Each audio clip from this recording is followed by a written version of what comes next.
नमस्कार दर्शकवृन्द, उत्तर बङ्गाल अनि सिक्किमको लिडिङ न्युज च्यानल एसके लाइभमा यहाँलाई फेरि हार्दिक स्वागत छ। उपस्थित छु म प्रवीण कौशिक। दर्शकवृन्द, देशव्यापी अनि विश्वव्यापी रूपमा जस्तो प्रकारले यस समय कोरोना महामारीको कारणले जस्तो प्रकारले आम मानिसहरूले दुःख विघ्न भोग्न परिरहेको छ, पीडा भोग्न परिरहेको छ र यसको सोझो असर हाम्रो सानो पहाडका बासिन्दाहरूले पनि देख्न परिरहेको छ।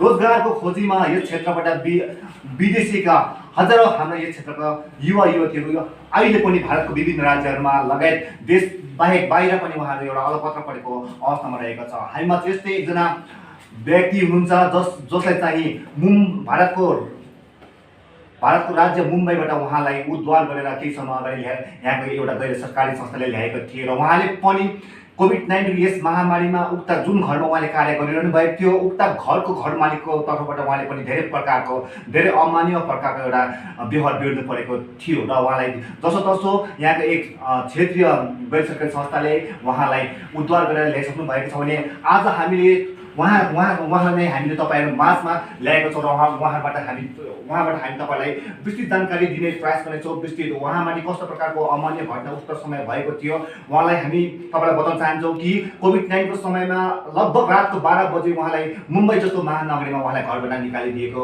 हामीलाई जानकारी प्राप्त भइसकेको छ र हामी उहाँबाट सोझो बातचित गरेर उहाँकै मुखारिन्दाबाट तपाईँलाई जानकारी दिने प्रयास गर्नेछौँ कि उक्त समयमा उहाँमाथि कस्तो प्रकारको अमान्य घटना घटेको थियो। हामीमा उपस्थित छन् जो पीडित हुनुहुन्छ श्रीमती सुमित्रा लामा हुनुहुन्छ, जो दार्जिलिङ तुङसुङ निवासी हुनुहुन्छ र उहाँ अहिले हामी माझ हुनुहुन्छ। हामी उहाँ समक्ष घटनाक्रमको सम्पूर्ण विवरण तपाईँलाई दिने प्रयास गर्नेछौँ। तपाईँले भनिरहनुहोस् यसको लाइभमा।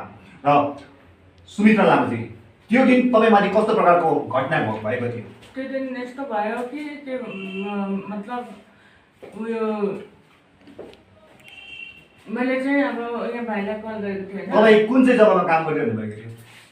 मुम्बईको बान्द्रा ब्यानिस्टन भन्छ, केन रोड ब्यानिस्टन बिल्डिङमा है। घर मालिकको नाम थाहा छ तपाईँलाई? हजुर, गौरव अग्रवाल। कहिलेदेखि काम गरिरहनु भएको थियो त्यहाँनिर? मैले 12 सालदेखि अहिले काम गरेको। उसको नानी सानो थियो हो, सानो नानी थियो। त्यो सानो नानीलाई अहिले मैले 15 सालको बनाएँ हो। बहुत बदमास थियो, झोरिकाउँथ्यो, यताउता जाँदा पनि पुरा खुट्टा जुत्ता लगाएको खुट्टाले पुरा लाप्ताले हिँड्थ्यो।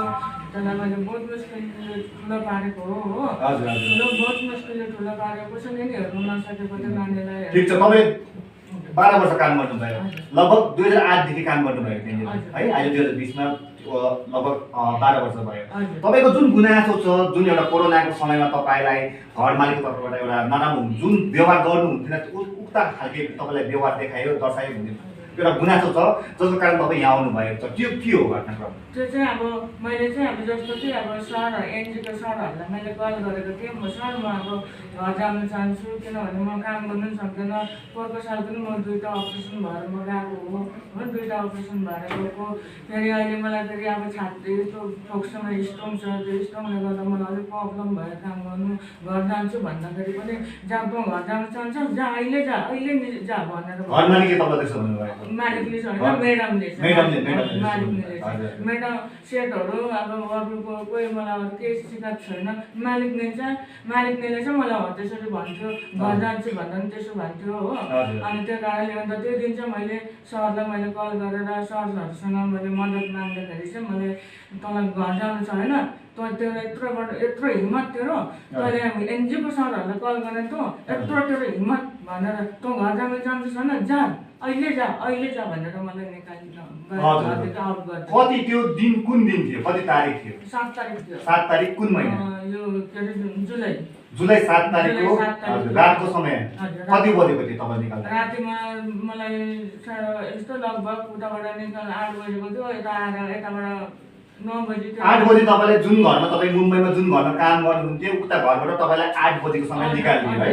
हातपाई पनि गऱ्यो तपाईँले? चुटपिट पनि गऱ्यो तपाईँले? कुटपिट त गरेन, गर्नु चाहिँ छोपेर चाहिँ आएको थियो। हजुर, एउटा अभद्र व्यवहार चाहिँ गर्यो। त्यसपछि तपाईँ त्यो घरबाट निस्किएपछि अगाडि के भयो घटनाक्रम? त्यसको पछि फेरि म जहाँ हामीहरू सुत्थ्यौँ उनीहरूको अब गौरव अग्रवालको उनको मम्मी पापाको घर थियो त्यहाँनिर हामी अर्को फ्लाइट थियो त्यहाँनिर हामी सुत्न जान्थ्यौँ त्यहाँ गयो त्यहाँ जाँदा पनि यता फेरि मम्मी पापाको घरपट्टिबाट पनि 2-2 मिनटमा खबर पठाउँदैछ छुट्टो जानु अरे निस्किनु अरे हो। त्यहाँदेखि निस्केर अनि बाटोमा म 12:30 बजी रातिसम्म म बाटोमा बसेँ गेटको बाहिर बाटोमा म बसेँ। त्यहाँदेखि अन्त सरहरूले मान्छे पठाउनु गयो त्यहाँदेखि मान्छे पठाउनु हुँदाखेरि चाहिँ उनीहरूको मान्छेले मलाई पुलिस चौकी लिएर जानुभएको थियो। पुलिस चौकी लिएर जानु हुँदाखेरि फेरि सरहरूले भन्नुभयो अब यत्रो ठुलो कोरोना यस्तो अवस्थामा बस्ने जग्गा छैन बहिनी अब पुलिस केस गऱ्यो भने अब केस लड्नुपर्छ त्यहाँ बसेर गर्छौ तिमीलाई घर जानुपर्छ अब तपाईँ घर जानुहोस् हो। अहिले अब पुलिस केस लड्नुलाई अब हामी बस्ने जग्गा छैन यस्तो अवस्थामा बस्ने जग्गा पाउँदैन भनेर भन्नुभयो। अनि त्यहाँदेखि मैले पनि हुन्छ भने त्यहाँदेखि फेरि उताबाट अर्कै मान्छेहरू पठाउनु भयो उहाँले। अनि फेरि पुलिस एनजिओ भाइलाई थाहा होला मलाई चाहिँ थाहा छैन। कुन चाहिँ एनजिओ थियो? भारतीय गोर्खा एकता सङ्घको। त्यहाँदेखि उनीहरूले फेरि अर्को मान्छेहरू त्यहाँ पुलिस चौकीको त्यहाँनिर पठाउनु भयो। त्यहाँदेखि उनीहरूले मलाई पिकअप गरेर उहाँको अफिसमा लगेर राख्नुभयो राति हो। राति त्यहाँ लगेर राख्नुभयो। त्यसको बादमा फेरि भोलिपल्ट दिनभरि पनि त्यहीँ राख्यो। अनि मलाई एकैचोटि टिकट गरेर मलाई भन्नुभयो पठाइदिनु भयो। अनि फेरि फोन गरेर यता मालिकको मम्मीले फोन गरेर सुनिता कहाँ छस् आइज भने मलाई हुनु त उनीहरूले मलाई मालिकको मम्मीले हजुर उनीहरूले चाहिँ मलाई सुनिता भन्छ हो सुमित्रा भन्दैन। अन्त सुनिता कहाँ छ आइज भनेर भन्यो। त मैले सरलाई फेरि कल गरेँ सरले भन्नुभयो ठिक छ बोलाउँदैछ अब जबसम्म टिकट हुँदैन बस्नु दिन्छ अरे भनेर सोध भनेर भन्नुभयो। अन्त मैले भने अन्त हुन्छ सर भनेर फेरि फोन गरेर भनेँ। अन्त अहिले म यहाँ यस्तो जग्गा चाहिँ कुन चाहिँ जग्गा हो के जग्गा हो भनेर भने मैले अब मलाई त थाहा थिएन एड्रेसहरू पनि थाहा थिएन त्यहाँ अफिसको नाम पनि थाहा थिएन। अनि त्यहाँदेखि उनीहरू फेरि मैले भने मेरो जबसम्म टिकट हुँदैन तबसम्म मलाई बस्नु दिन्छ भनेर भन्दाखेरि दिन्छ आइज भने अन्त आएँ हो। बेलुका अन्त सरको उनीहरूको मान्छेले मलाई गाडीमा ल्याएर फेरि मलाई छोडिदिनु भयो। त्यहाँदेखि अन्त फेरि त्यहाँबाट कोही पनि बोलेन राति। अन्त मेरो बोलेन कसैले पनि आएर सोधेन पनि हो। त्यहाँदेखि बसिरहेँ म त्यहाँ हामी सुत्ने ठाउँमा त्यहाँ बसिरहेँ। त्यहाँबाट अन्त बेलुका राति खाना खानु त मालिकको मम्मीको घरमा गएँ। अन्त त्यतिखेर पनि बोल्यो। अन्त त्यसको भोलिपल्ट फेरि उतै खाना खाएँ उतै बस्यो उतै खाना खाएँ। अन्त त्यहाँदेखि फेरि भोलि पर्सिपल्ट चाहिँ 10 तारिक चाहिँ मलाई तेरो 6 महिनाको तलब हिसाब गरेर 96,000 चाहिँ मलाई दियो हो। त्यहाँबाट मेरो तलब पनि दिएको थिएन त्यो तलबहरू पनि दियो 1 महिना 7 दिनको थियो त्यो पनि दियो। अनि दिएर अनि फेरि भोलिपल्ट बिहान म 11 तारिक बिहान म 5 बजी 6 बजी 5:30 बजीतिर म घरबाट निस्केँ। जब तपाईँ त्यो घरमा एक्लै भएर काम गरिरहनु भएको थियो त्यस समय चाहिँ तपाईँलाई पुरै उयो गर्थ्यो है पुरै यातना दिने काम गर्थ्यो। तर जब पछि तपाईँ एनजिओसँग एउटा एनजिओलाई तपाईँले कन्ट्याक्ट गरेपछि उहाँले चाल पायो त्यसपछि त तपाईँलाई जुन तपाईँले काम गरेको पैसा थियो त्यो पनि तपाईँ वापस गरेर है घर पनि बोलायो। यहाँ दार्जिलिङ पहाडबाट कसले तपाईँलाई सहयोग गरेको थियो त्यो एनजिओको सदस्यहरू? यहाँबाट त भाइले को भाइ? रोशन भाइ।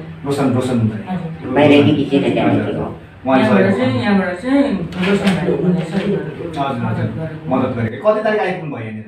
यहाँ म एनजिबी 13 तारिक आएँ दार्जिलिङ 14 तारिक आइपुग्नु भयो। तपाईँको गुनासो आज के छ? आज मेरो गुनासो त अब त्यही थियो तपाईँ जुन मालिकले अमान्य प्रकारले व्यवहार गर्यो या त अब तपाईँ अब आफ्नो जुन 12 वर्षदेखि कार्य गरिरहनु भएको थियो अब तपाईँ आफ्नो घर आउनुभयो। घरमा को छ तपाईँको? घरमा मेरो आमा छ बुढी आमा छ अरू त कोही छैन। तपाईँ दुईजना मात्रै हुनुहुन्छ? तपाईँ दुईजना आमा र तपाईँ मात्रै हुनुहुन्छ? मेरो आमा बुढी आमा छ अब एउटा नानी भाइको नानी छ आमाको साथै राखिदिएको थियो आमा एक्लै छ भने साथै राखिदिएको थियो। कुनै आय स्रोतको बाटो के छ? कमाइ कसरी गर्नुहुन्छ? घर कसरी चलाउनुहुन्छ? त्यही अब छैन अब अर्का घर छ अर्का घरमा भाडा बसेको छु आफ्नो घर छैन हो। अब मेरो काम पनि छैन अब काम नभएपछि त अब भाडा कसरी दिनु? मलाई चाहिँ यहाँको अब ठुलो त्यो टिचरहरूले मलाई मद्दत गरिदिनु भयो भनेदेखि धेरै राम्रो कुरा हो होइन। मलाई अब धेरै राम्रो कुरा हुन्थ्यो। अहिले अब मेरो त अब घर छैन, मेरो काम पनि छैन। अब आफ्नो अर्को घरमा भाडा बसेको छ, भाडा दिनुपर्छ मैले। अब मालिकहरूले त्यो अलिअलि दिएको पैसा छ, त्यो पैसाले म के गर्न सक्छु, के गर्न सक्दैन। त्यही कारणले गर्दाखेरि यहाँको टिचरहरूले मलाई ठुलो ठुलो उयोहरूले मलाई मद्दत गरिदिनु भयो भने म त्यही चाहन्छु, मद्दत गरिदिनुहुन्छ कि भनेर म आज यस्तो उयसमा आएको हो। हुन्छ, धन्यवाद। सँगको बातचित तपाईँलाई हामीले देखिसकेको छौँ र यो चाहिँ क्रममा सुमित्रा लामा मुम्बईदेखि आफ्नो घर दार्जिलिङ फर्किने क्रममा उहाँलाई जस्तो प्रकारले सहयोग पुर्याएको छ यहाँ दार्जिलिङका एक स्थानीय युवा जसको नाम हुनुहुन्छ रोशन दास, जो हामीमाझ यहाँ हुनुहुन्छ र उहाँकै तत्परतामा उहाँले भारतीय गोर्खा एकता सङ्घ नामक एउटा गैर सरकारी संस्थासँग सम्पर्क साधेर नै उहाँले सुमित्रा लामाले जसले चाहिँ मुम्बईमा अलपत्र परेको अवस्थाबीच उहाँलाई आफ्नो घरमा सकुशल फर्काइ ल्याउन सफल बनेको छ। हामी उहाँ समक्ष पनि विस्तृत रूपले जानकारी तपाईँहरूसँग लिएर तपाईँहरूलाई देखाउने प्रयास गर्नेछौँ कि सुमित्रा लामालाई मुम्बईदेखि दार्जिलिङसम्मको यात्रामा उहाँलाई कस्तो प्रकारले व्यवस्थापन गरेर कस्तो प्रकारले उहाँलाई आफ्नो घरमा ल्याउन सकेको छ र तपाईँलाई पनि हामी स्वागत छ। नमस्कार। विशेष रूपले सुमित्रा लामालाई घर फर्काउने अभियानमा तपाईँहरूले कस्तो भूमिका निर्वाह गर्नुभएको? एक्चुअली भन्दा चाहिँ यहाँ दिदीसँग त मेरो अब फोनमा सम्पर्क भइरहन्थ्यो। अन्त मेसेन्जरमा उहाँ दिदीले मलाई नम्बर पठाउनु भएको थियो। तर उहाँ मेरो अब चिनाजानै हो पहिलादेखिको। तर अब उहाँ मुम्बईमा बसेकोले गर्दा अब त्यति हाम्रो उयो हुन्थेन। त बेला बेलामा बात हुन्थ्यो। अन्त उहाँ दिदीले मलाई एकैचोटि फोन गर्नुभयो र भाइ मलाई यस्तो यस्तो अवस्था छ भन्दा चाहिँ मैले अनलाइनको मार्फतमा यहाँ हाम्रो भारतीय गोर्खा एकता सङ्घको हाम्रो मान्छेहरूसँग मैले चिनाजाना गरेर उहाँहरूसँग यो कुरोहरू राख्दाखेरि उहाँले अब नम्बरहरू माग्दाखेरि त्यो कुरा गर्दा गर्दा अब उहाँले पनि नम्बरहरू दिएपछि उहाँलाई एकैचोटि 7 जुलाईको दिन चाहिँ उहाँलाई घरबाट राति निकालिदिनु भयो। अन्त राति रोडमा बस्नुभयो। त्यहाँदेखिको त मेरो अब फोन टु फोन जोगाजोग भयो। अन्त फोनमा बात गर्दा गर्दा अन्त त्यो प्रकारले अब उहाँको संस्थाको मान्छेहरूले यहाँ हाम्रो दिदीलाई धेरै हेल्प गर्नुभयो।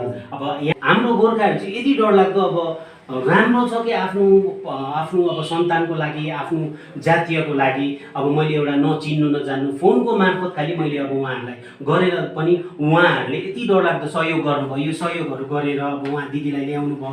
त्यस्तै गरेर हाम्रो यहाँ कृष्ण तामाङ हुनुहुन्छ, बम्बईको नामी रेस्टुरेन्ट चाइना गेटको ओनर हुनुहुन्छ, उहाँ लाइफ मेम्बर हुनुहुन्छ।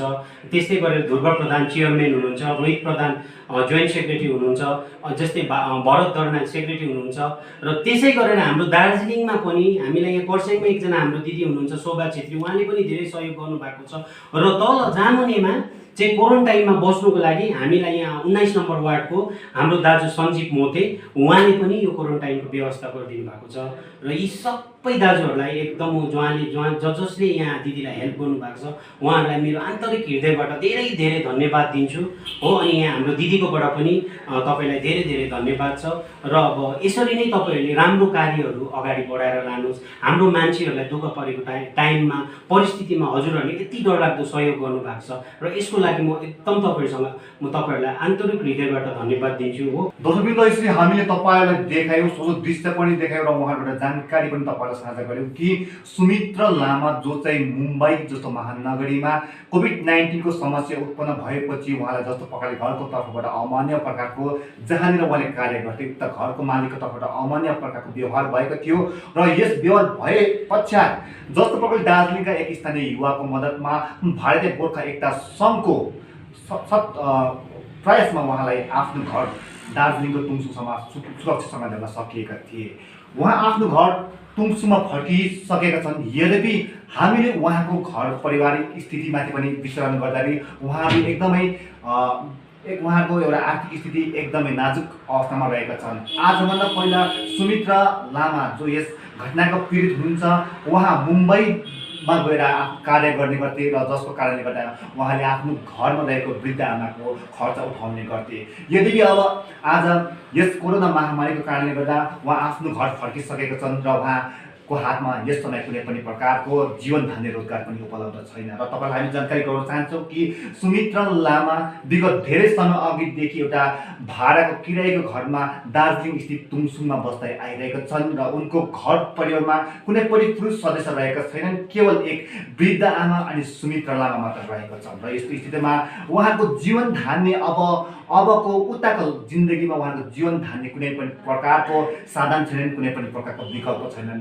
र यस्तो अवस्थामा हाम्रो यस क्षेत्रका जसले यस क्षेत्रलाई व्यवस्थापन गरिरहेका छन् उहाँको पनि एउटा दायित्व बन्छ, उहाँको पनि एउटा कर्तव्य बन्छन् कि यस्तो असहाय पीडित जसले चाहिँ मुम्बई जसले चाहिँ आफ्नो जुन ठाउँमा कार्य गरेको थियो उक्त ठाउँमा पनि उहाँले एउटा हुनसम्मको पीडा भोग्नु परेको छ। लगतै उहाँ आफ्नो ठाउँमा आएपछि पनि उहाँलाई दैनिक घाँस अनि कपासको निम्ति एउटा ठुलो चिन्ताले सताएको छ। तपाईँहरूले यस सम्बन्धित सम्पूर्ण निकायलाई म च्यानलको माध्यमबाट निवेदन गर्न चाहन्छु, आह्वान गर्न चाहन्छु कि यस सुमित्रा लामा जसको अवस्था तपाईँलाई मैले बताइसकेको छु, उहाँको निम्ति यस क्षेत्रीय व्यवस्थापनको माध्यमबाट कुनै न कुनै व्यवस्थापन हुन सकोस् ताकि उहाँको एक वृद्ध आमा अनि उहाँको जिन्दगी सुकुशलसँग अगाडि बढ्न सकोस्। आजको यस कार्यक्रममा हामी तपाईँलाई यही देखाउन चाहन्छौँ र भनिरहनुहोस् तपाईँले यसको लाइफमा हामी विविध अन्य घटना पनि लिएर आउनेछौँ। आजादी से शुरू हुआ स्वदेशी अभियान, गांव-गांव में बिजली आई, रोशन हिंदुस्तान, मंगल तक भी जा पहुंचा स्वदेशी मंगलयान। तो फिर क्यों ना हो हिंदुस्तानी अपना सब सामान, हम बदलेंगे तभी तो बदलेगा ये हिंदुस्तान। सूर्य, आत्मनिर्भर भारत की पहचान। ए औषधि तपाईँलाई मैले अस्ति दबाई ल्याइदिनु भनेको थिएँ नि। अरे सोमानी वेलनेसमा अर्डर गर न। अन्त डेलिभरी चार्ज त लिन्छ होला नि त? लाग्दैन, एकदम फ्री हो। ए हो र? अन्त फेरि कोरोनाको टाइममा किन बजार जाइबस्नु, भिड लाउनु, घरमा आइपुगिहाल्छ त राम्रो भएन अन्त? ए राम्रो भएछ त, मलाई नम्बर दिनुहोस् न, व्हाट्सएप गर्छु नि। गान्तोक वरिपरि घरमा नै बसी मेडिसिन पाउनको निम्ति व्हाट्सएप गर्नुहोस् 9647885848। अपने सपनों को संजोने के लिए ओम डेवलपर्स लेके आए हैं Shri Shyam farm house villa, जिसकी पहले फेज के सभी प्लॉट्स बिक चुकी हैं और दूसरे फेज की बुकिंग और रजिस्ट्रेशन है चालू। प्लॉट की साइज है 3 से 6 कट्ठा तक, तो देर किस बात की, अभी फोन उठाइए और बुक कीजिए। Shri Shyam farm house villa, Phulbari. Contact number 9609784045 या 9733036000। बहुत जल्द इसके तीसरे फेज की प्लॉट भी लॉन्च होने जा रही है। Great opportunities for class 10 and 12 students. For class 10 student there is a paramedical course and for class 12 students medical course. Minimum fees and bank loan facilities and various diploma degrees also available. Open for all streams. State Nursing Council affiliated to Rajiv Gandhi University and Health Science and Paramedical Board, Government of Karnataka. Adan Paramedical and Nursing College. Contact 80162355569 Champasari, Siliguri. इक्फा university सिक्किममा admission खुलिरहेको छ। यहाँ विभिन्न कोर्सेसहरू offer गरिन्छ, जस्तै IT, ल, management, hospitality management, hotel management अनि social sciences. Sikkim, GTA अनि north eastern स्टेट्सका स्टुडेन्टहरूलाई 30% फी कन्सेसन र साथसाथै सिक्किम गभर्मेन्ट कोटाबाट आउने स्टुडेन्टहरूलाई 50% फी कन्सेसन प्रदान गरिएको छ। Visit our website www.iusikkim.edu.in और कॉल अस एट 1800-120-8991। आज जहाँ कोरोना से सभी है परेशान, हम लाए हैं कमाने का तरीका आसान। 21वीं सदी में महिलाएं आत्मनिर्भर होकर स्वाभिमान के साथ जीना चाहती है। अगर आप एक गृहिणी हैं और घर से ही मुनाफे वाला व्यवसाय करने का सोच रहे हैं तो आपके लिए सुनहरा मौका लाए हैं टपरवेयर के सिलीगुड़ी स्थित पूरे नॉर्थ बंगाल के डिस्ट्रीब्यूटर नारायणी पार्टी सेल्स। तो सोचिए नहीं, स्क्रीन में दिए गए नंबर में संपर्क कीजिए और विस्तृत जानकारी लीजिए। घर बैठे पैसे कमाए, आज ही फ्री मेंबरशिप लीजिए, अपने सपनों को पूरा कीजिए। मुश्किल की इस घड़ी में आपका साथ ही सिर्फ टपरवेयर। आपके विजुअल एडवर्टीजमेंट के लिए एसके लाइव ही बेस्ट ऑप्शन है। एसके लाइव का इस क्षेत्र में 24 घंटा टेलीविजन, एंड्रॉइड ऐप और वेबसाइट पर प्रसारण होता है। सोशल मीडिया पर भी हम उपलब्ध हैं। हमारी व्यूवरशिप 9 लाख से अधिक है। सिक्किम, हैथवे और NXT डिजिटल पर, दार्जिलिंग और कालिम्पोंग में दोनों हैथवे और CCN सेटअप बॉक्स पर, क्लामपुर से लेके मैनागुड़ी हैथवे पर, सिटी केबल पर सिलीगुड़ी और आसपास, नक्सलबाड़ी से पानी टंकी तक NXT डिजिटल में। तो सोचिए नहीं, कॉल करें 7908554308।